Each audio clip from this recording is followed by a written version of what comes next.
Annyeonghaseyo, mabuhay.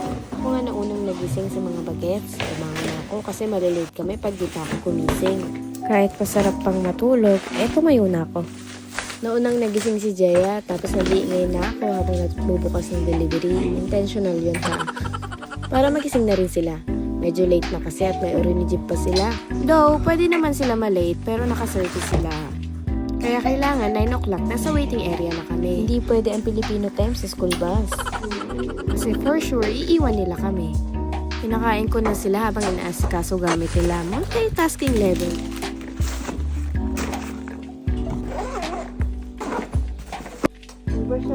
Minsan iniisip ko magpa-late na lang. Kaso naalala ko malamig sa labas at medyo malayo ang lalakarin namin kung ihahatid ko pa sila.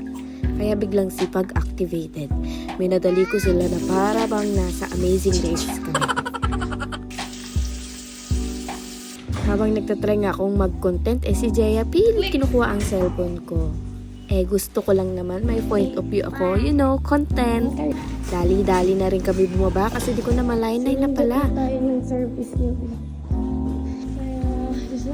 Sana laging ganito, yung hindi na kami tumatawid. Pagkatapos ko silang ihatid, naalala ko may topo pala ako sa rep. Malapit na siyang ma-expired, kaya gumawa ko ng taho. Wala nga lang, sagot. After ko mag-breakfast, linis agad. Gusto ko sanang magstay na lang sa bahay at magpanggap na walang kailangan bilhin. Habang naglilinis, may biglang lumalabas sa isip ko. Kailangan ko ng ganito. Parang kailangan ko neto. Ganyan din ba kayo? Ganon ba talaga pag nanay? May built-in reminder system? Or sadyang gusto ko lang bumili ng hindi namang kailangan. Kaya ayun, napamarket din. Sa Paldal ko ako pumunta kasi maraming choices sa Daiso. P-floor pa.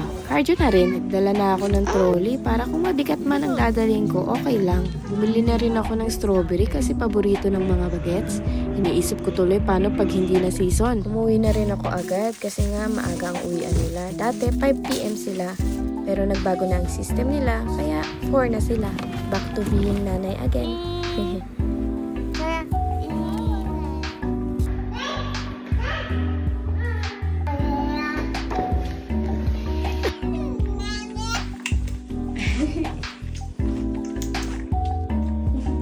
Salamat sa panonood. Bye. Si Jaya yun.